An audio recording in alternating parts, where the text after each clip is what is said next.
Ladies and gentlemen, your host, your boy, George Mackay, back in studio again today, and I got a good one.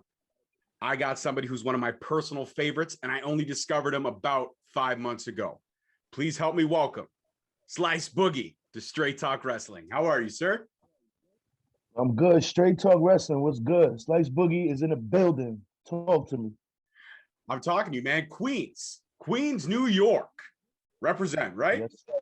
Yeah, 100%. Not 92%, not 63%, not 11%, 100%. Queens. Absolutely. My dude, you and me set this up right after your epic win at NWA Power. And I got to tell you, not only did I pick you to win, but I picked you to pin Jordan Clearwater. Is that visionary or what? I should have asked you for some sports bets. I just bet on the Knicks today. So hopefully I have the same psychic abilities that you do. Absolutely. That match was incredible. I loved everything about it. The Fatal 4-Way was insane. Talk to me about being back on the first NWA pay-per-view. Oh, you're freezing up there a little bit.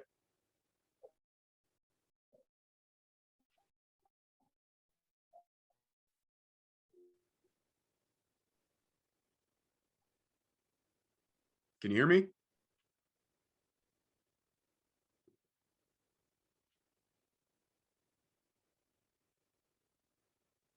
Slice, I lost you. It was a big opportunity, man. You see me? Yeah, now I can. Now you're sorry. Oh, I'm back. Yeah, I'm sorry, man. I'm at a friend's house in Atlanta. Like, my service is not good.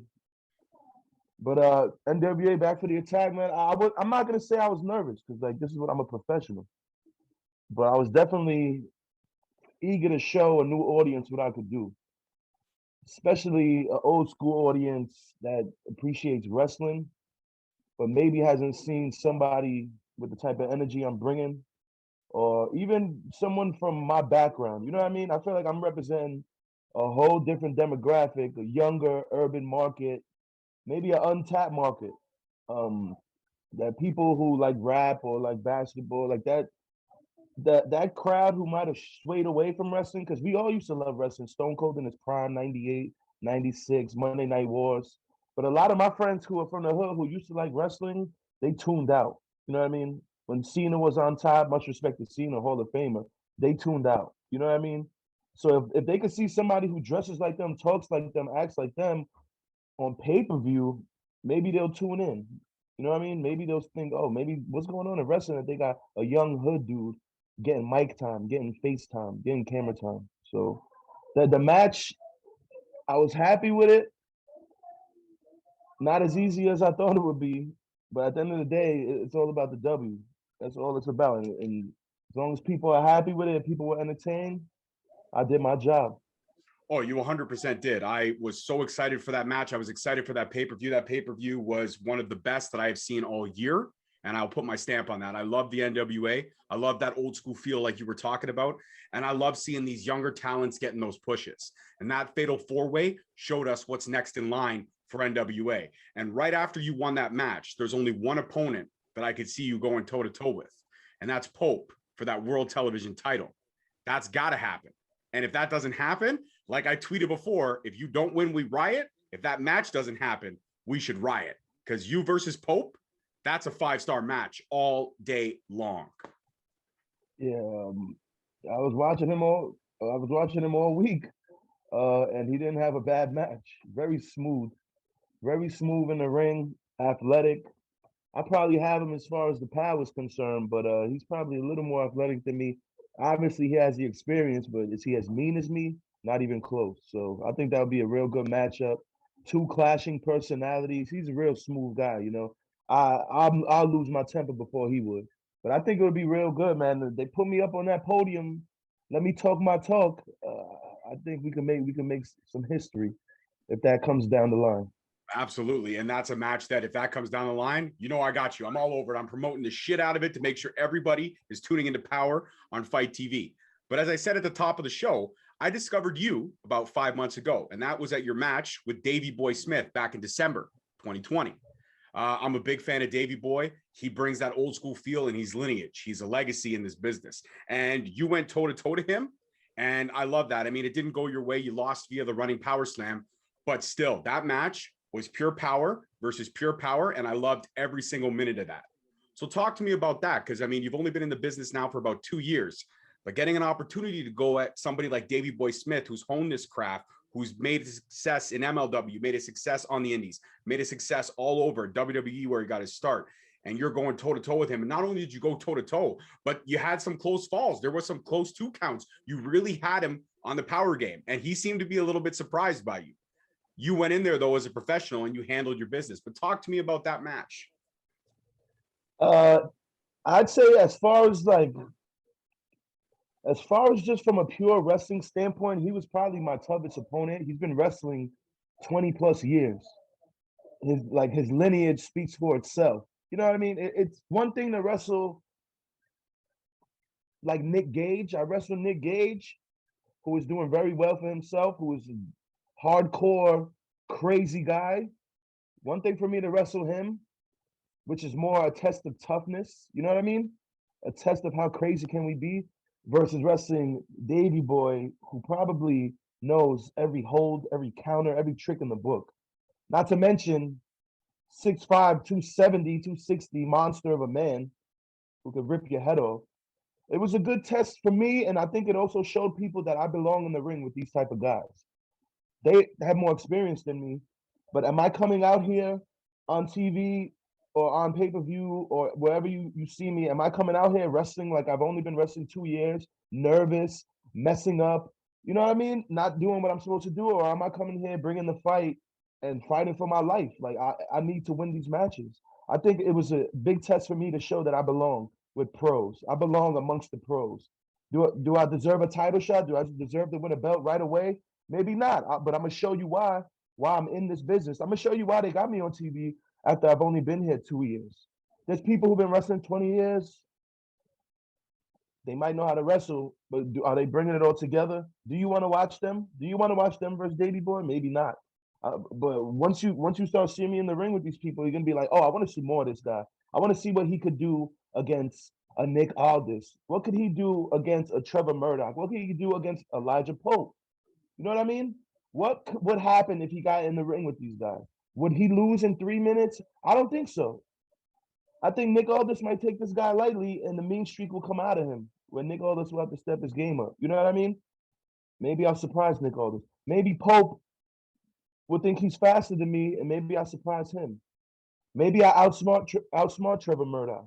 You know what I mean? These things could all happen, and I just think I want to get the wrestling fans excited, and I'm getting the opportunity to show who I am, to show my attitude, and also to show my wrestling, and in a professional package. And you know how the NWA, we're not like all the other companies. There's some differences. You know what I mean? Maybe not as flashy or high octane. You know what I mean? We want to let things sink in. But everyone in this company has the ability to do what you see in the other companies. You know what I mean? I bet Trevor Murdoch could do a picture perfect moonsault with his eyes closed. But does that mean he's gonna do it every match? No, you know what I mean? Telling different stories, NWA. That's just how it is. But I appreciate it. I'm learning it the right way. You know what I mean? Absolutely. So, you are learning it the right way. You are killing it the right way. And I'm excited for what the future holds for you. And you also cut that amazing promo at this past week's Power. I loved every minute of it. And the future is only bright for you. So I have to ask, have you had conversations with Billy Corgan since the return of Power and what the next steps may be for Slice Boogie? Not yet. Not yet. I have not spoken to him directly. They're still wrapping a few things up. But from my understanding, there's some things developing. You know what I mean? You might see me on that podium in a few weeks. You know what I mean? Because I got a backstage interview. That's all fine and dandy. Mm-hmm. But what happens when you put another wrestler across from me on that podium? I think y'all gonna see when I talk my talk is must-see TV.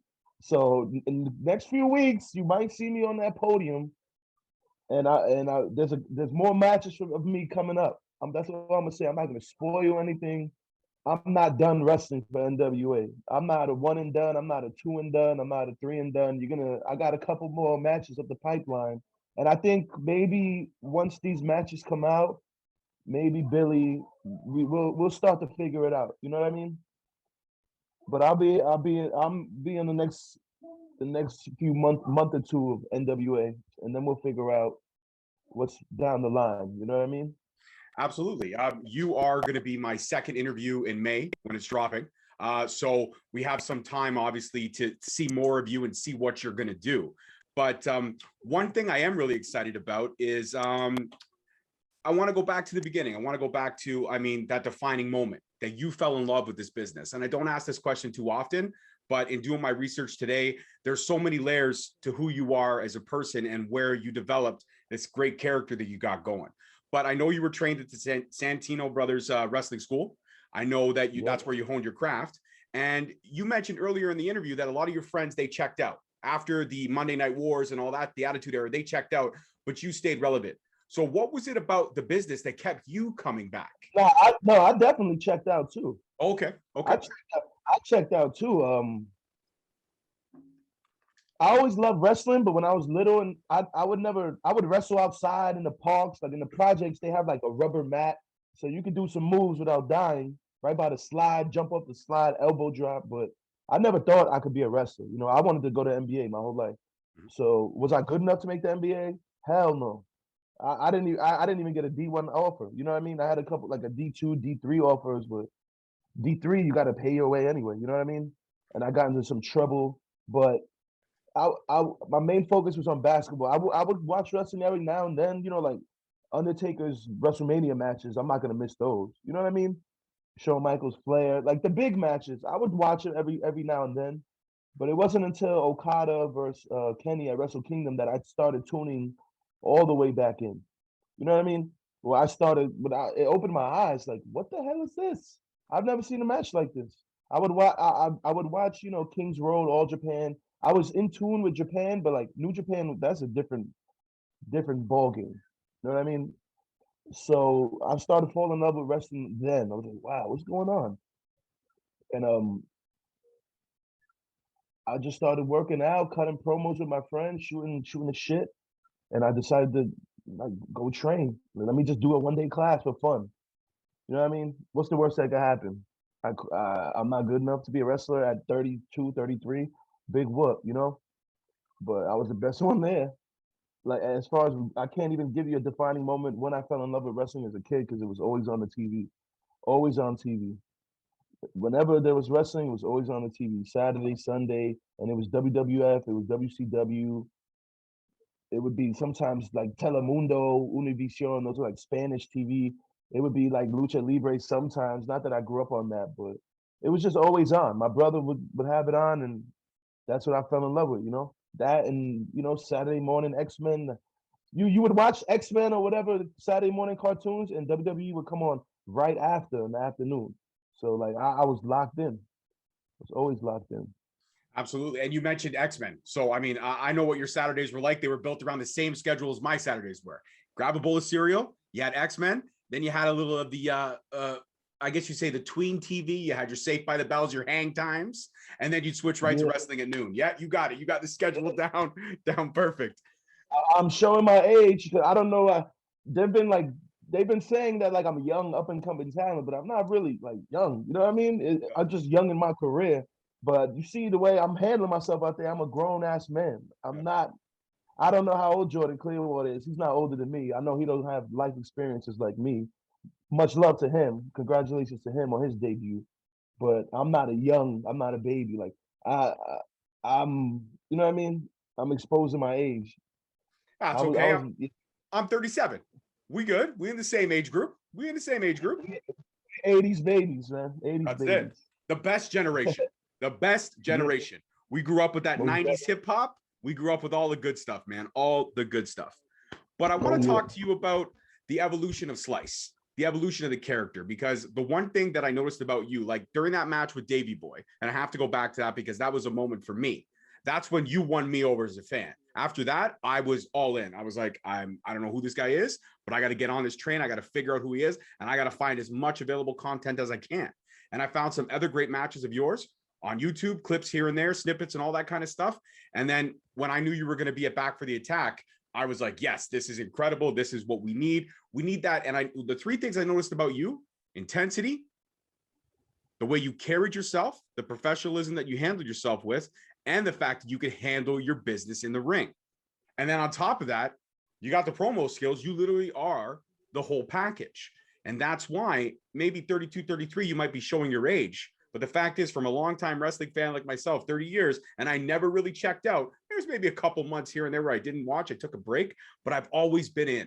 And to see somebody like you coming in with that realness to it, that's what I love about wrestling. And there's no better fit for you than the NWA, because as much as the NWA has great promos, it's all about the storytelling in the ring. It's all about that art form in the ring that a lot of people don't get. If you're not a wrestling fan, you don't know. But if you are, you understand and appreciate everything. And that's a credit to you. And I promised myself during this interview, I would tell you that. So much love and respect to you for that, and the way you came in, the way you're handling yourself, and the way you're just, I love the intensity, man. You go in with no fear. You could be staring down Tyrus and you would not have a fear. You'd have a grin on your face like, yes, let's dance. I'm excited. Yeah, thank you. I feel like that's how it has to be, you know? When you grow up in the streets, you can't show fear no matter who it is. If you're going to fight somebody that you know knocks everybody out in the hood, you can't show him that you're scared of him, you know? Even if he does knock you out, but you can't show it.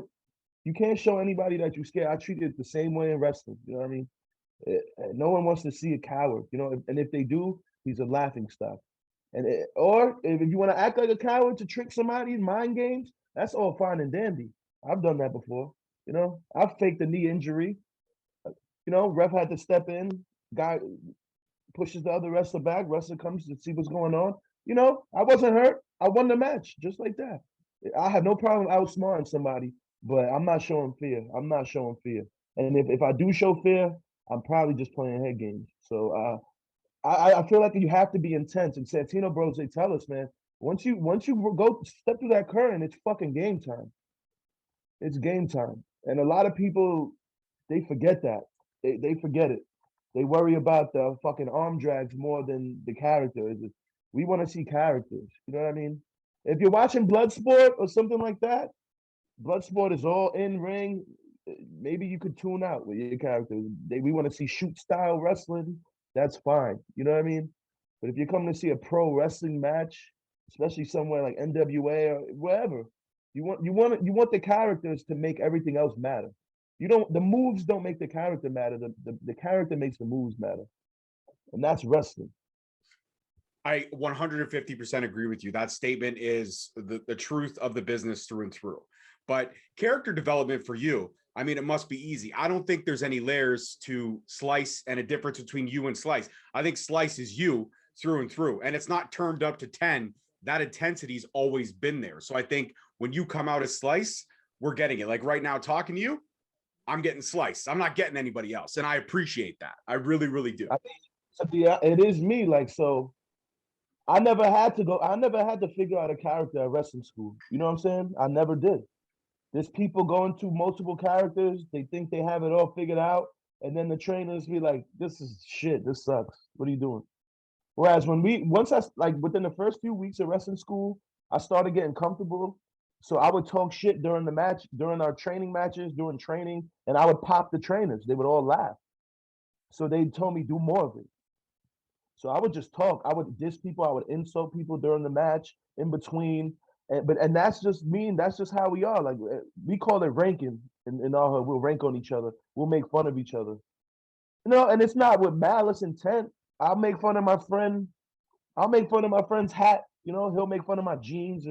Regular hood shit. So if I could input that into wrestling, I'm not overthinking. I'm not trying to be a fucking astronaut or a cowboy or something that I'm not out there. I'm just being me. And I think people are starting to notice that, you know? People are starting to notice.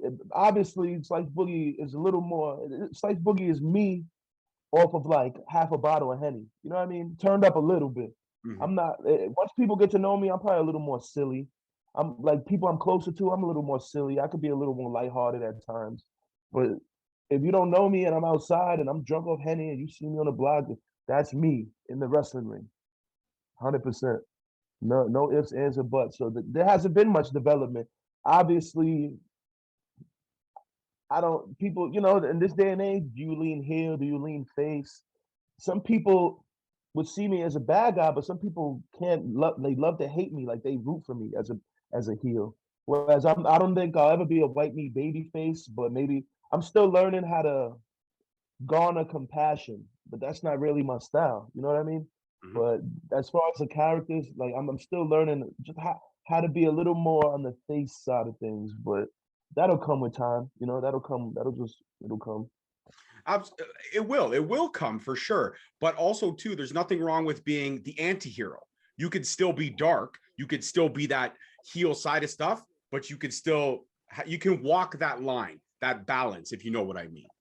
I feel like that's who runs wrestling now. Anti ever since Stone Cold made it cool, like it was like I don't want to root for this corny guy, that might this guy looks like he'll snitch on me at work if you know what I mean? If I took a paperclip. Like, look at this guy. This is the baby face? No, this guy's a fucking kiss ass. I don't want to root for this guy. I want to root for the guy that told the boss to go fuck himself.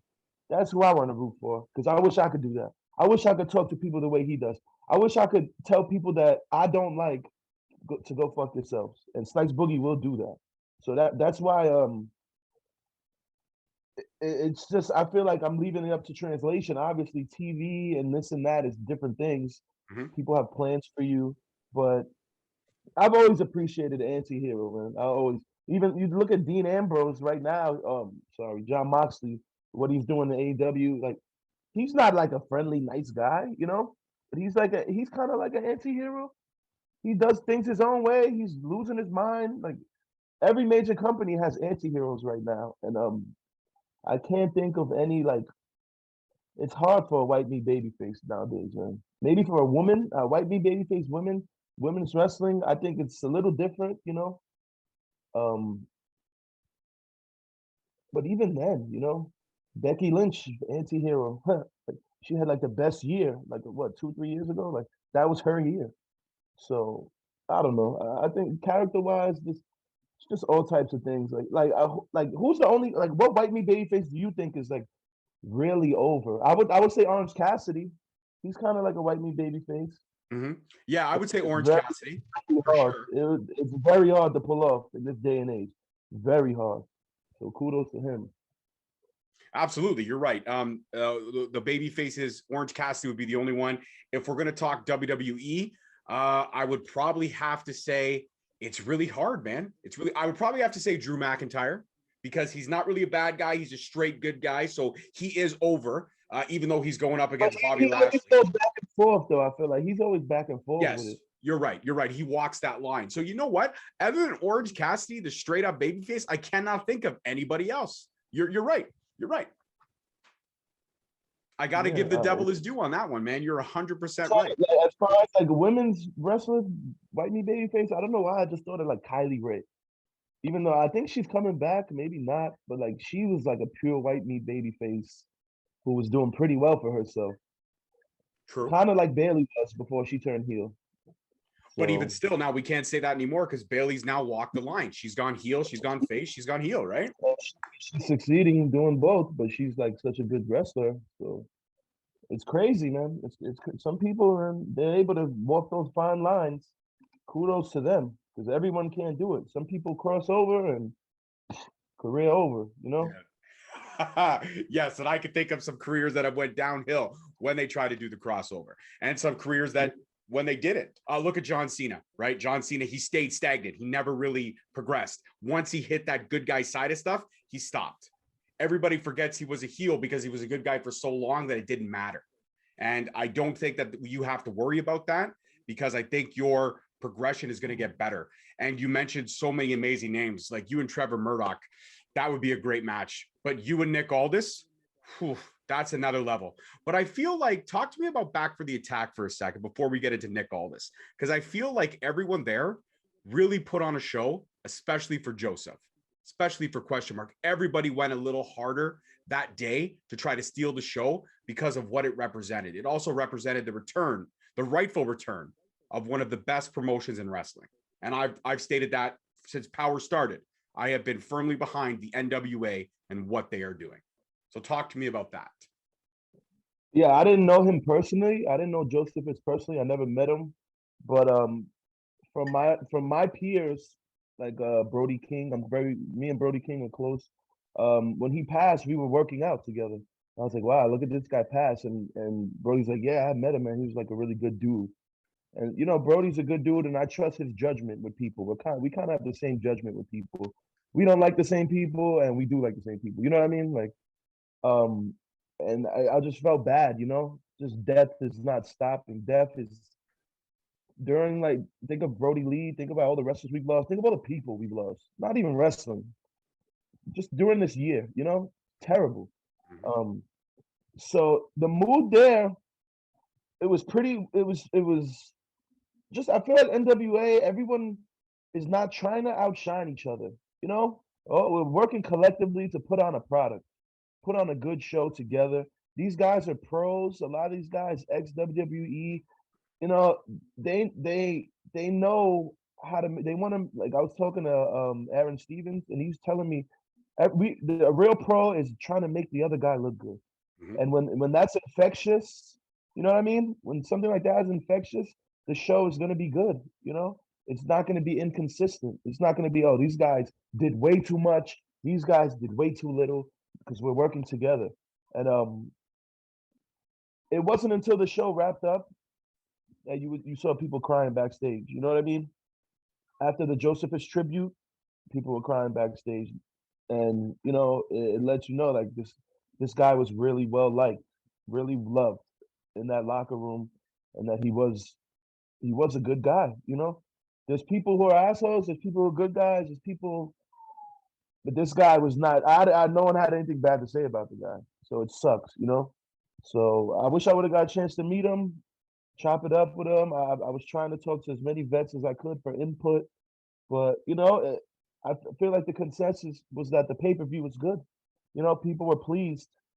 Everyone's always gonna nitpick, but I feel like people were pleased, and the fact that it was for Josephus, and if you look at that all the Stevens match, what a match, what a match. It's a good wrestling match. That's a pay-per-view main event.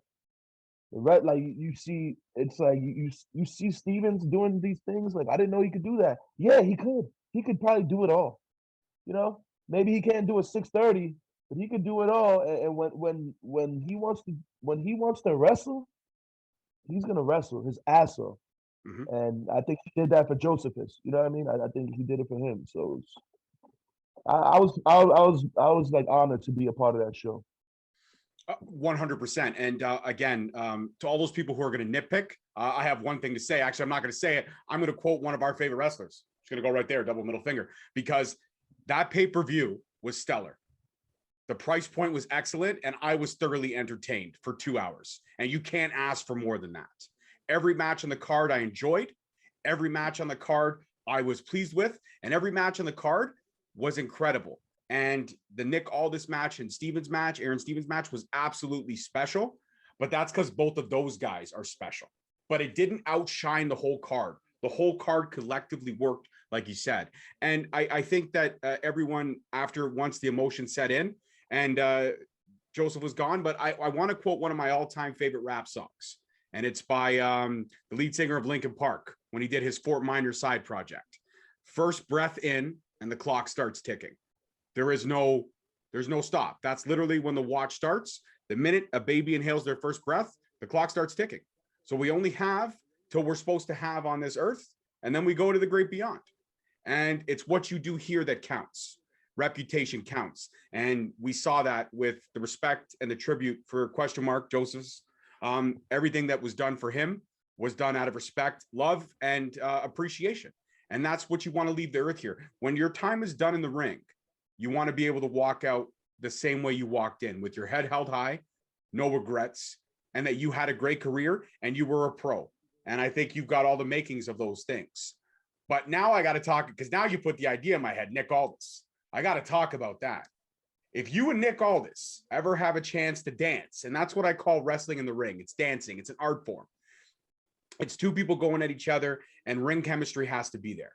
But I think both of you can have that chemistry with one another. At the end of the day, how much would it mean to you to fight for the NWA World Heavyweight Championship if the opportunity presents itself? I mean, that's the goal, right? Mm-hmm. My trainer Joey Chaos, he says if you're not in this business to become world champ, get the fuck out. You know what I mean? That's what he would tell us when we start. You know, when we debut, when we're a couple months in. If you're not in this business to become the world champ, get the fuck out. Do I deserve Nick Aldis? No. You know, you gotta earn these matches. Mm-hmm. You know, every now and then he might throw a bone, he might throw a scrap and give someone an opportunity, but that would be one of my dream matches. You know what I mean?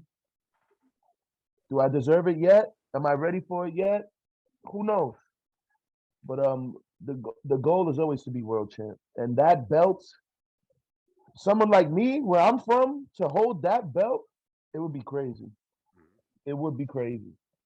But I'm sure Nick right now has bigger fish to fry, and I have to climb the rankings. I have to earn it. But yeah, man. I mean, how do you think that would be a good match? I mean, he's a pro wrestler. He's a pro's pro. Mm-hmm. You know, I think that match would be 5 stars, man. That's a 5-star match. Fuck it. That's a 10-star match. Slice, 10-star match.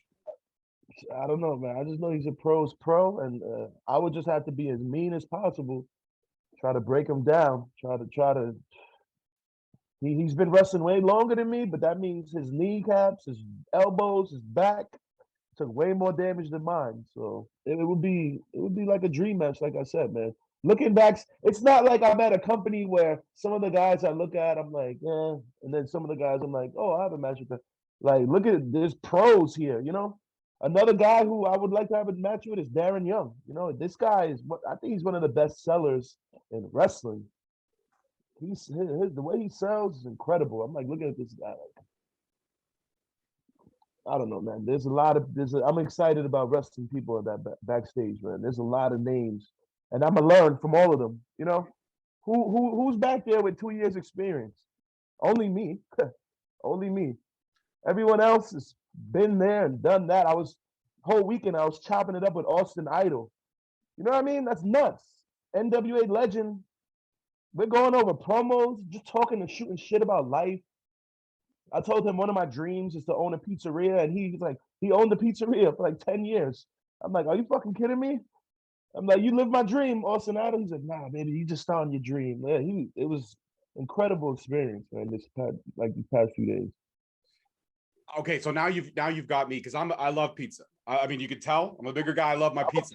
Pizza snob too. Like, if there's one thing like where I act like I'm too good for that, I'm too good. It's pizza. Nothing else in this world. But like, don't come up to me telling me that you want to order pineapple on pizza, Domino's. Like, I'm gonna be like, yo, I'm gonna be offended. Like, we can find better than that, baby. We can do better than that. Times ain't that rough. All right. So what is your go-to pizza toppings? Before we get back to wrestling, what is your go-to pizza toppings? If I'm gonna judge a pizzeria, I'm going plain. Okay. Cheese slice first. Okay. Then I'll go pepperoni, you know, classic.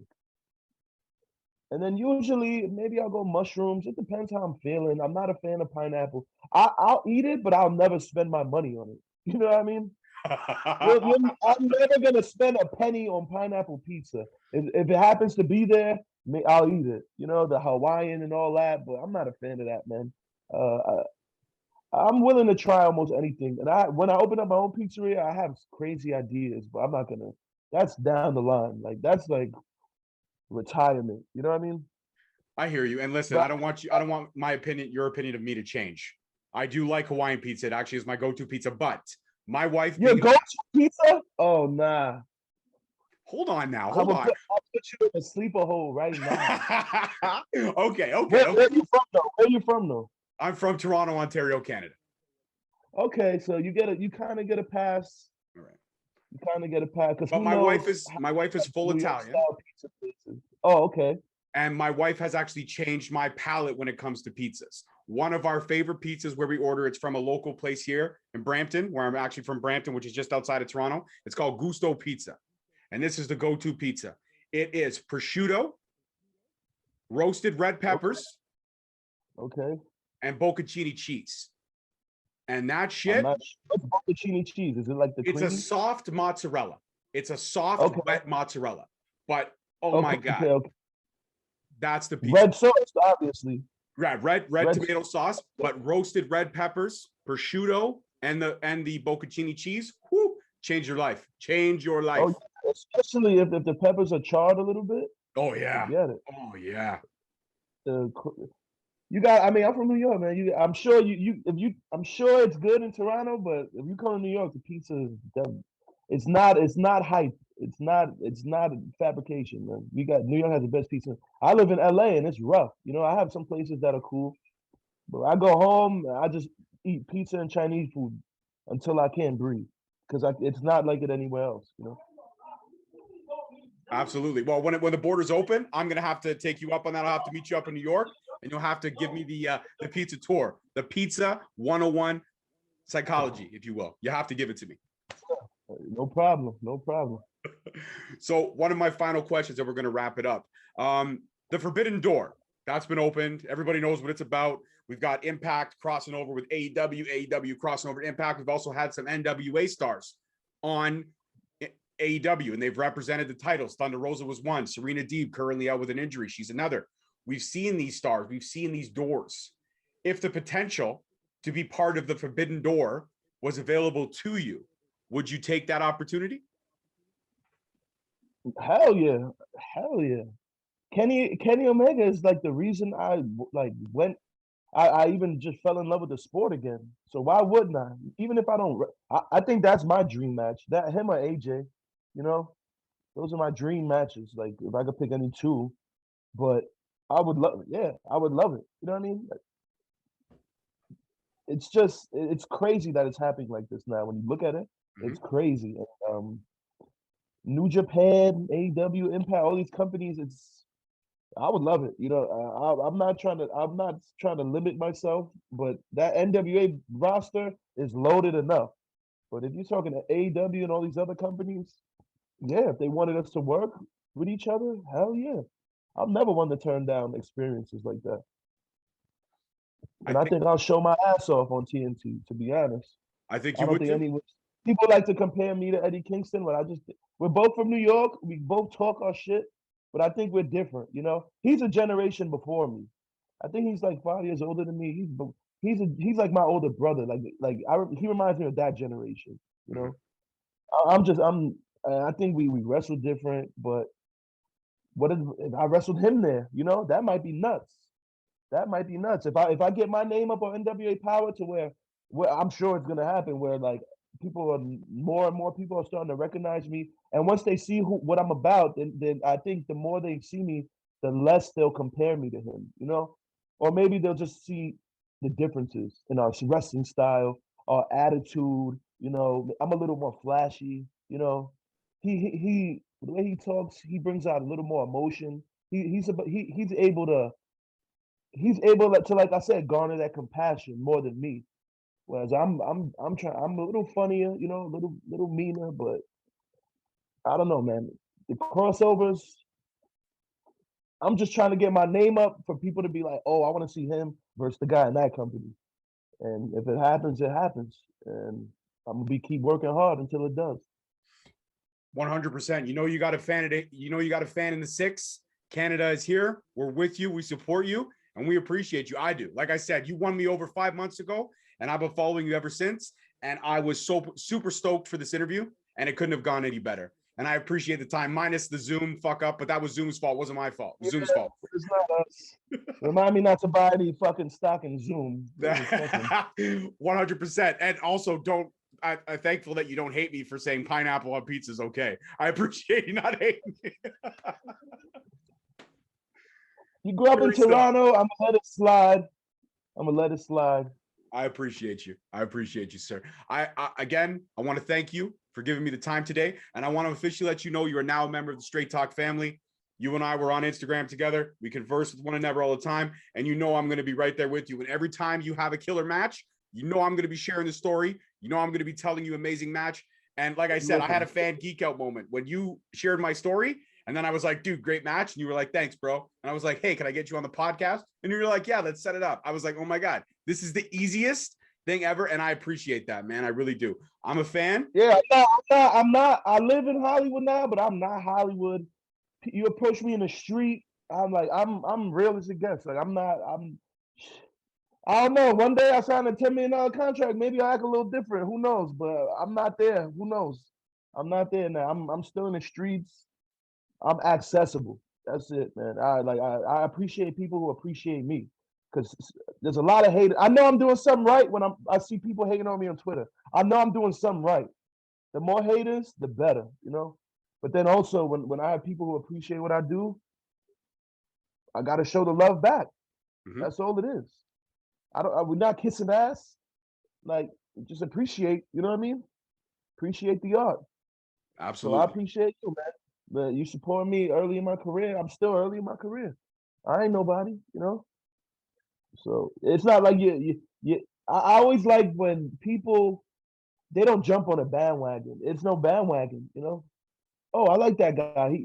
Oh no, like people want to say, oh, I like the Kansas City Chiefs after they won the Super Bowl. Nah, I've been a fan for years. You know what I mean? Mm-hmm. So if I do win a world championship, it's like we're gonna share it. Like, I was riding with this guy when, you know, Davey Boy Smith was slamming him on his head. You know? So I appreciate you, bro. Thanks for having me. I'm honored to be on the podcast, interview, whatever you want to call it. It's a conversation. I don't do interviews. I have conversations with amazing people, and now I can add you. I can add you to that list. Before I let you go, please shout out your socials so everyone can follow you and jump on the Slice Boogie train. Instagram, Twitter, Slice Boogie, SLICE BOOGIE. Holla at me there. I'm probably gonna have a pro wrestling tee store up soon. I only have one shirt and it has an F word on it, so they telling me I need like a family friendly t-shirt. But follow me there, man. I'm only getting started. Like I didn't even drop my album. Like I'm like a rapper in the streets right now who just dropped a couple songs. Wait till the whole album drop. So y'all holla, get at me early. You know what I'm saying? Before I'm gonna blow up soon. But thanks for having me, bro. You already know. Absolutely, my brother. And before you go, if you could do me one favor and just let them know who they're watching or who they're listening to on YouTube and on any podcast platform. You could just shout out Straight Talk Wrestling. You already know, Slice Boogie. Straight out of Queens, New York. I'm here in ATL right now, but I'm talking to Straight Talk Wrestling. Where we get it, you get it straight, you know, none of that bullshit, none of that, oh, I didn't like that match. Nah, we talking facts here. Straight talk. You already know. Much love, my brother. Much love. Again, you know I'm with you. I'm down since day one. And the next time you want to come back, like I said, hit me up on Instagram. We're going to do this all over again. It was an amazing conversation. All right, bro. Thank you, man. All right. Peace out, my dude. Later. Thank you so much for listening. Don't forget to tune in next week for another great episode on all available podcast platforms and hosted on Podbean. Also, check us out on YouTube at Straight Talk Wrestling, on Instagram at Straight Talk Wrestling, on Facebook at Straight Talk Wrestling, and on Twitter at _Straight Talk. And if you feel the need to buy some sweet merch, check us out on ProWrestlingTees.com. Leaving the scene with no trace, not in my league. You out of place. I'm not at the top. I'm outer space. Can't eat with us. We're out of place. I'm doing fine. I'm feeling great. You're not my fan. You can't relate. Straight talk going state to state.